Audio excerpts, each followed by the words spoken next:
Review this video real quick of how moderates serve the right. I've watched this already, but I'm gonna go over some stuff because there's some stuff in there that I think is definitely misleading, and I don't agree with it. So let's start. This episode and others like it are made possible Cute by the little generous intro. support of my patrons on Patreon. We just did a major overhaul of our patrons-only Discord server, so if you'd like to Patreon the thumbnail, you've inspected the element and combed through the metadata. This episode is about moderates, centrists, independents, pragmatists, middle grounders, fence straddlers, and the ungodly, unceremonious, electable politician. Today, I really hate this notion that you have to be super far into one corner of the political spectrum to be correct.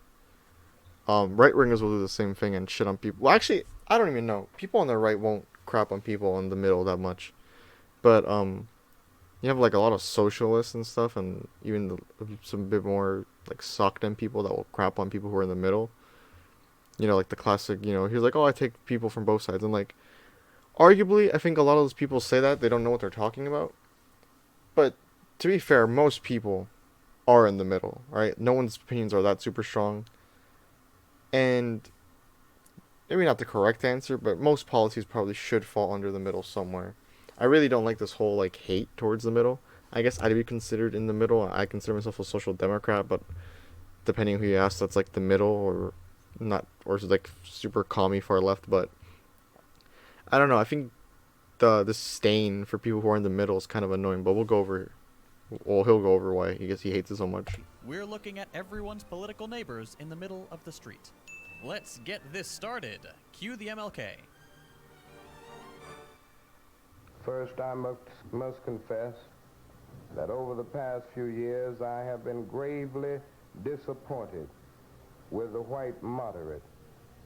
I have almost reached the regrettable conclusion that the Negro's great stumbling block in his stride toward freedom is not the white citizens' counselor or the Ku Klux Klaner, but the white moderate who is more devoted to order than to justice, who prefers a negative peace, which is the absence of tension, to a positive peace, which is the presence of justice.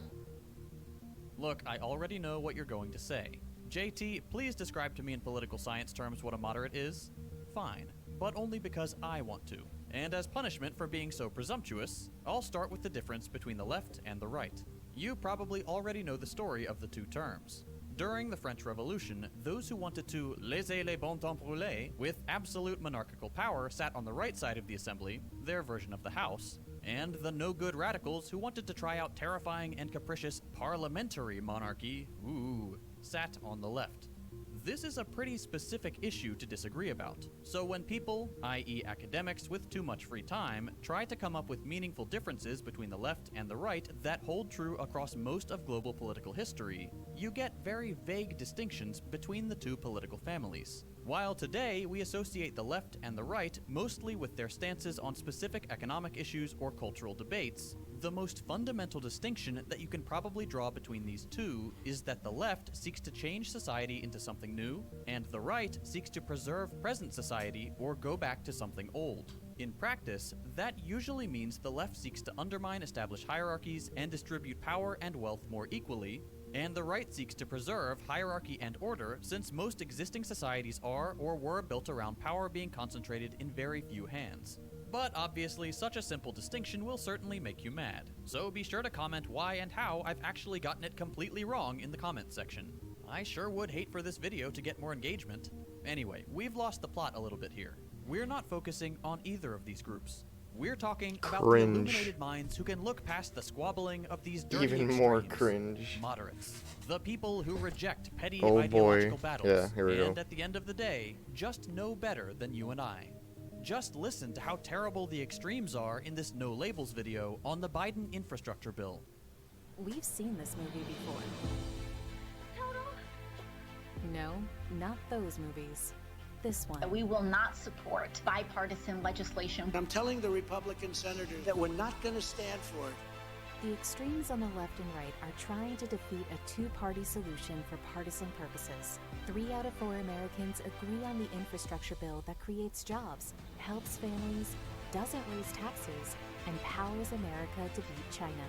Don't listen to the extremes. Support bipartisan infrastructure now. Cool. See, like, that on its face, there's really nothing wrong with that. But, I mean, let's see what he's gonna say. Cool. Okay, fine. Let's be a little bit more charitable and actually understand what's going on here. Centrists and moderates in the US, the two terms are pretty much interchangeable, are people and politicians who are not entirely satisfied with the political programs of either major political party. Unlike people who reject both parties from the opposite ends of the spectrum, moderates are most at home in the supposed bipartisan middle. They usually like saying things like, "We're neither left nor right." We'll get to that sentence in a minute. But first, we might want to understand centrists a little better. If we are to assume the definition of left I don't think does he even go over why it's bad per se? Like, at least in that specific example he brought up. Like, this was my take on the infrastructure bill, right? We got the $1 trillion infrastructure bill. Like, let's see, hold up. $1 trillion infrastructure bill, crypto. No, I don't care about crypto. This is what's in the $1.2 trillion infrastructure bill. This is the one that got passed. I think 15 Republicans came over to actually vote this in. We didn't need to raise taxes to do it, by the way. So we're getting $550 billion in American infrastructure over 5 years to bridges, roads, broadband. They wanted to make accessible, cheap internet no matter where you live, water and energy systems. It's going to help with the efficient transport of goods and produce across the country. What else we got? Funding for the roads and bridges. So you're getting 110 for roads, bridges, and major infrastructure bills. We're getting $40 billion for bridge repair, replacement, and rehabilitation. Let's see. We have 20% of our current nation's highways and major roads are in poor condition, and now we're going to bring that up. $11 billion for transportation safety, programs to help states and localities reduce crashes and fatalities, especially for cyclists and pedestrians. I have cousins that live in Cape Coral up in Florida. That shit is apparently like the most dangerous place in Florida with pedestrians.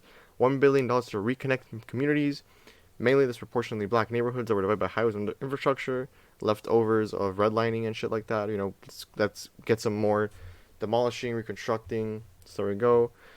$39 billion to modernize public transit. $66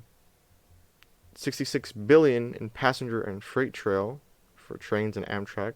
Pretty good. $12 billion in partnership grants for intercity rail service. Perfect. Then we're hitting the $65 billion investment to get internet, cheap and accessible internet everywhere. $17 billion for port infrastructure, $25 billion to airports, repairs and maintenance, $7.5 billion for zero and low emission buses and ferries, and thousands of electric school buses to districts across the country. Another $7.5 billion for electric vehicle chargers across the country. $65 billion to rebuild the electric grid. $55 billion to upgrade water infrastructure. $21 billion to clean up Superfund and brownfield sites, abandoned landmine. Like, this was all good. This was good stuff. Was it as amazing as the infrastructure bill we wanted at first? It was gonna be like, what if it was like 3 trillion, 5 trillion? No, but you got something. You know, like, what would have happened if AOC and these people in the House didn't vote for it? They didn't get it passed. We would have nothing. But I'm sure he'll bring up that, like, you know, people rather have slow progression than just change everything quickly. So and right as it's a good bill. I mean, it's honestly a good bill. Could it be better? Yes, but it's still a good bill, and we should appreciate what's in it. historically transcendent terms about the stance one has towards present society and values like egalitarianism, being a centrist doesn't really make sense. Over time, movements that start out on the left, like liberalism, republicanism, or even parliamentary monarchy, become solidly right-wing movements without ever changing their ideology because they replace the old right and become contested by the new, more radical left. In such a position, centrism becomes nothing more than a conservative ideology. Its prime directive is resistance to change, and as a result, it's not, as they claim, neither left nor right, it's just right-wing. It might have been on the left in yesterday's society, but now that the goals of the old left are the established order and have become the new conservative right, preserving present society with only incremental and moderate reform, which is what centrists believe in, becomes a profoundly conservative worldview. Yeah, I don't necessarily disagree with that point. Like, you are right of it. Obviously, like, as parties change, so will the center. But, like, that's a good thing. That's what you want to happen, you know, like, you know, there's a lot of Republicans now on the right that, like, they're for gay rights and they're for gay people. It's not nearly as good as, like, it is on the Democratic side, don't get me wrong, but, like, stuff has changed, you know. The right isn't, like, trying to keep slavery now. The right's not trying to institute a bunch of racist laws. They do some other crap, but that's kind of what you want, though. You want to have a center that kind of tapers off the progression. Because otherwise, you're just going to have a completely far right, resist everything, don't let anything get passed, and then you're going to have a far left that's trying to revolutionize everything and just maybe get somewhere we probably even shouldn't go. But this isn't even correct, too. Like, so if the status quo becomes we live in a social society, is he gonna crap on people who are in between socialism and communism? Like, I don't know. I think he has a point technically, but I don't think it's well thought out. And it makes sense that this is where moderacy settles, because it has to compromise between two completely opposing ideas: changing society in a new way, or keeping it the same. Think about classic centrist statements like, "We just need a mix of socialism and capitalism," an idea that makes absolutely zero sense when you understand the two ideologies and that their base disagreement about the ownership of the means of production makes them fundamentally incompatible. No, they're not incompatible, though. We already have what we considered socialist policies in our capitalist system. You know, we have welfare. We have, I mean, under the pandemic, we were giving almost like a universal UBI with the unemployment checks. We have Medicare, Medicaid that we give to free to children and people over the age of 65. These are like socialist policies. These aren't capitalist policies. There's no money to be made there, but you can have a mix, you know? It's not completely impossible. Obviously, there's a difference between, like, you know, obviously in socialism, there would be no private owners of capital. So you can't really have, like, that type of socialism when it comes to business. But even then, you can have stuff like unions that are democratically elected and democratically negotiating with capitalist systems. Okay, this all might seem a little confusing. Let's get away from the theory for a second and look at something concrete, like the Biden brand of centrism. I know how to make government work. Not because I've talked or tweeted about it, but because I've done it. I've worked across the aisle to reach consensus, to help make government work in the past. I can do that again with your help. To me, our principles must never be compromised, but compromise itself is not a dirty word. Consensus is not a weakness. It's the only way our founders down the road there thought it was the only way we could govern. It was necessary. It was designed the way the Constitution. This is actually so slow. I put the speed up. This speech All right, is there we go. Biden's freebird. Biden, like pretty much every centrist, is a big fan of compromise. Reaching across the aisle to get past political gridlock is the doctrine of American compromise centrism. is And epic. when you hear him talk about it, you can kind of get sucked into the idea that this form of compromise is what makes politics, and therefore society, progress. It appeals to our vision of the democratic ideal, a society in which everyone gathers around the table to discuss an issue and then comes to a mutual decision that compromises on the various interests represented by the assembly. And if, after all, nobody compromises, we might very well not get anywhere. In American politics, this is anything but democratic, though. And far from leading to the progress we're promised, we get a government that stagnates or actively pursues regressive, reactionary politics. Take immigration. For over a year, To be fair, that's the point of the United States government. It's not meant to pass sweeping bills and laws like with no effort or no power. That's kind of the point, and that's kind of better. Yeah, obviously it sucks because it takes long to get stuff done and to get important bills passed. But because everything it works like that, once you do get a societal bonus in, it's almost impossible to get rid of it. That's why executive orders that the president can do are good, but anything a president can do with executive orders, they can take away with executive orders the next president. For example, something like, the Civil Rights Act. That was passed by Congress. Once that's in, it is political suicide to even attempt to want to get rid of that. But not only that, you kind of can't because it's going to take forever to even try to introduce bills and get people to rally behind that. So the American system was like that on purpose. You can read the documents the founding fathers wrote on the Constitution, stuff like that. This is how they wanted the government to function. Because if not, you kind of just have an authoritarian government, and whoever owns Congress at that point, whoever has the majority, and at that point, if we have a Democratic majority for the first 2 years and then a Republican in 2 years, everything the Democrats did, the Republicans will just get rid of. So, I think does it suck? Yeah, I mean, it's not perfect, but I think that's kind of how it was intended to do, and I think it's not a bad system. There's issues, but I think it's worked for the most part. we heard just about every Democrat call out the very real far-right policies enacted by the Trump admin at the Mexican border. One of these was the invocation of Title 42, a policy choice that might as well be called, oh, it really is just that easy. At the start of the pandemic, the Trump administration used the pretext of national health and COVID-19 to close the southern border pretty much completely. Nobody comes in, and a whole lot of people go out. So, for those of you who don't know, Title 42 is this. So basically, it's removal of people who have been in a country where a communicable disease was present. So, for example, let's say there is a Zika outbreak. Like, I don't know if you guys remember Zika.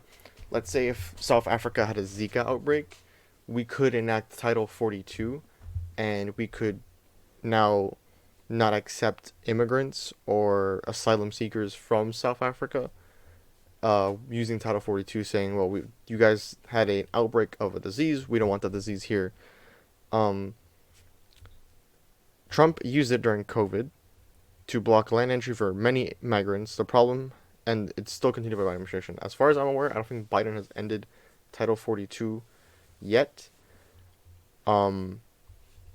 And basically allows the Border Patrol and U.S. Customs to prohibit the entries of any person who potentially poses a health risk, either by virtue of being subject to previously announced travel restrictions or because they unlawfully entered the country to bypass health screening measures. Yeah.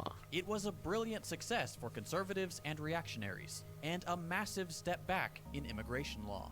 And to this day, Title 42 still stands.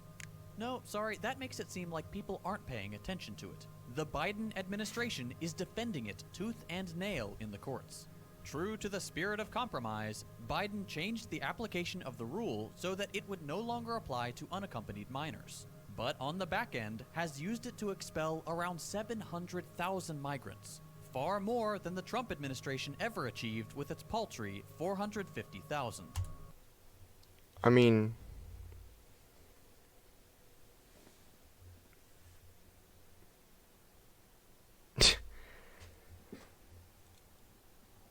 I'm for immigration, but at the same time, it's like when you have a pandemic, you probably don't want a bunch of people coming in. Those people can be sick, but also, if you have them here and they get sick, you're gonna have issues overcrowding hospitals and stuff like that when they do eventually get sick. I'm pretty sure there could have been things to be done.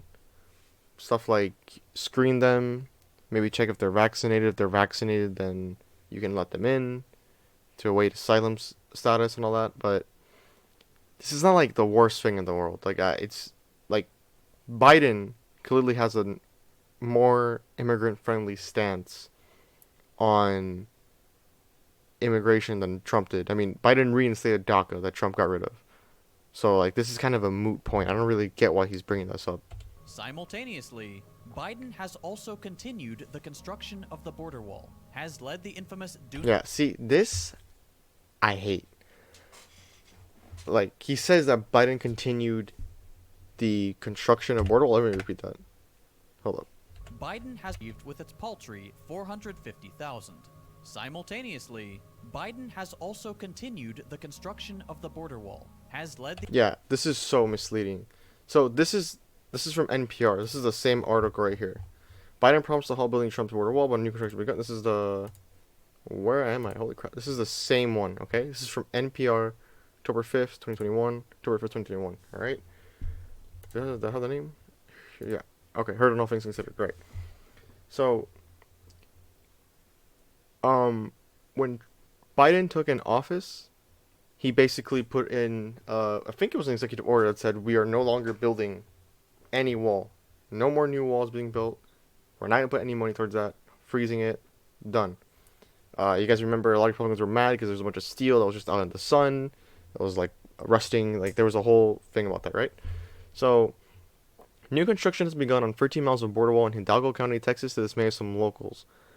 This basically just goes about an interview about saying that in the 2,000-mile border that we have, construction has been halted thanks to Biden.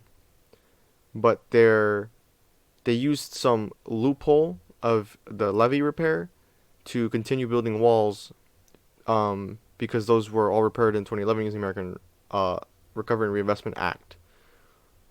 So if you go here, basically, it's a 13-mile section. That's it. This isn't some new wall being built. And this is in October of last year. It's 13 miles of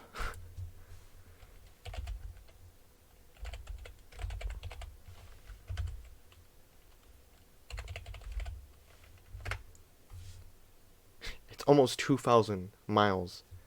And has the audacity to say that Biden's continued construction of new wall when it's a small 13-mile section that is being repaired. Like, it's so misleading. It's not even funny. Like, it's one thing to present facts. It's another thing to spin a narrative. You know, why didn't he clearly say that it was only 13 miles? Like, this is making it sound like Biden is continuing what Trump was doing, which is not what's happening at all. The infamous Do Not Come campaign, and left untouched. Alright, so again, this thing too. This is back in June of last year. She went to Guatemala. This is what she said. I want to be clear to folks in this region who are thinking about making that dangerous trek to the United States-Mexico border. Do not come. Do not come. The United States will continue to enforce our laws and secure our border. There are legal methods by which migration can and should. So, this was in June. And if you guys remember last year, we had a huge uptick in the illegal migration at the border. This is from the Pew Research Center. About 2/3 of U.S. adults say that the government is doing a very 33% or somewhat 35% bad job of dealing with the increased number of people seeking asylum at the country's southern border, while fewer than half say it's doing a very good job. So, why would you... This is in line. If you believe in democracy, right? If you believe, like, in the will of the people, in the will of the American people, this is back in May of 2021, if 68% of the people are saying, hey, we have a lot of illegal immigrants coming into this country, you guys really need to do something about that, then her telling people in Guatemala to not seek asylum to the United States and to not make that dangerous trip for us to just deport them again in June, that is literally democracy. That is her enacting the will of the people. If you can disagree with the will of the people, but that is democracy, that is what you want, she's basically just doing her job. So that's another spin that I don't like. She's acting as if, or him, my bad, Second Thought's acting as if, you know, America was like clamoring, saying like, oh, we want all these immigrants coming here. It's like, dude, most people are complaining about that. We had a huge uptick, again, during COVID, that we probably don't want. Migrant detention facilities. You'll remember them as concentration camps during the Trump presidency. Now, it's not that Biden has done nothing for progressive immigration politics. He's reinstated DACA and There you done go. work to reunite separated families. But the majority of his platform has been tweaking Trump-era policies in the spirit of compromise, rather than reversing them entirely and treating them like the indefensible right-wing policies that they are. Centrism isn't in... It's not compromise. It's just like you can't have all these people coming here, bro. Especially not when you have COVID to deal with. I mean, think about it. I think it was something like 660,000 people he said that we deported once under Biden from Title 42. Imagine if we had an extra 660k people in the country when Omicron came over, swept over. Because this is in October of last year, so Omicron came back a little bit like in December. That's a lot of people, and that could easily just break our hospitals and stuff like that and overcrowd them. So, I don't know. Incremental progress in these circumstances. Malcolm X said it best. You feel, however, that we're making progress in this country and worldwide? No. I will never say that progress is being made. If you stick a knife in my back 9 inches and pull it out 6 inches, there's no progress. If you pull it all the way out, that's not progress. The progress is healing the wound that the blow made. They won't even admit the knife is there. When reactionary and far-right Based. politics are so dominant in a Not society this. as Malcolm the X US, is based, and not the so white regularly nationalists. find their way to institutions of power, or are baked in right from the start, the centrist stance of compromise and incremental retroactive change allows for politics to jump to the right without ever really coming back. How many politicians today pretend that there's a reasonable compromise between the "we need healthcare" left and the "we need an ethno-state" right? See, like, this is so disingenuous too, right? Like, it wouldn't be that you wouldn't compare white nationalists, which, by the way, the majority of Republicans, I'm sorry, get out of your little bubble. They're not Republicans, right?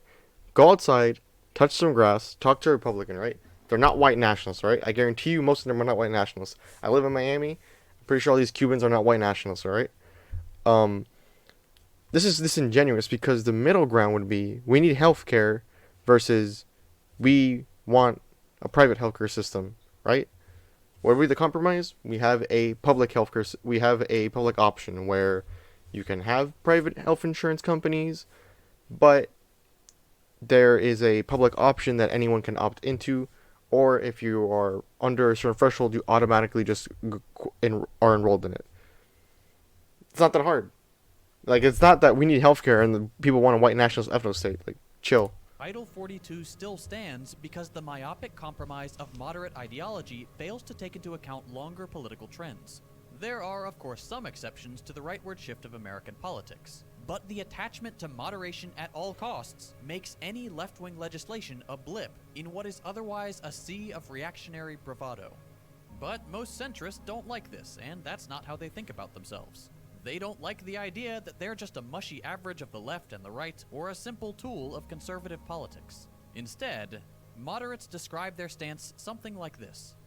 I don't care whether something comes from the left or the right. I just look at the idea and judge it on its own merit.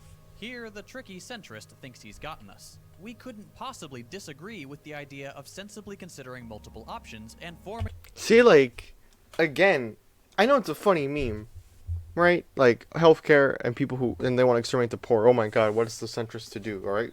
Like, it's a funny meme, but, like, be a little bit more genuine. It's not healthcare, it's free healthcare versus, like, private healthcare, right? Forming an opinion based on rational cost and benefit analyses, and he's right, but at the end of the day, centrism falls right back into the same place whether it sees its role as averaging out the left and the right, or picking and choosing from each side. And that's because the Overton window is so small and so skewed in the US. The choices centrists make are limited by the acceptable politics they are contextualized in. And the American political spectrum being so stunted toward the right with only figures like Bernie Sanders and his social democratic politics even approaching the left means that centrism will by default fall into the conservative, stagnatory, or even regressive role.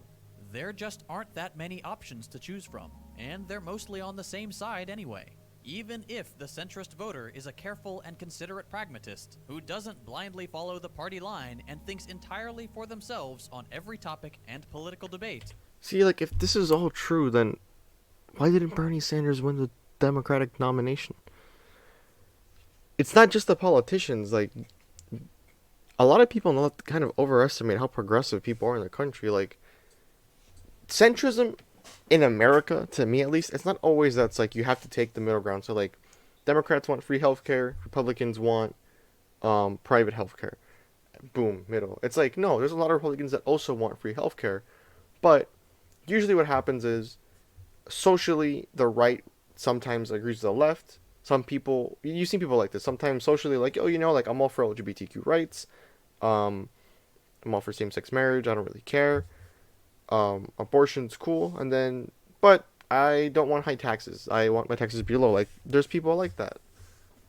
Phrasing it in all this way that it's always like some middle ground of like evil and only good is really dumb. I mean, I agree, like, I don't like Republicans. I think a lot of the policies are really bad, but I don't think you get to like shut them off completely from politics and say that there's nothing good that comes out of maybe not the party, but the people that vote for Republicans. You know, they're not these evil, conniving people, all right?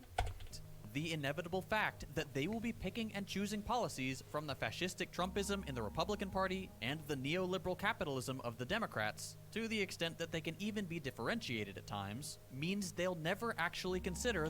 The fact that you said you can't even differentiate them, dude, if you can't admit there's a huge difference between Joe Biden and Donald Trump, you've lost the plot. You have brain rot. I'm sorry, you actually have monkey brain. Holy crap. The full range of political debate because the left isn't prominently represented. The result is... Why is that?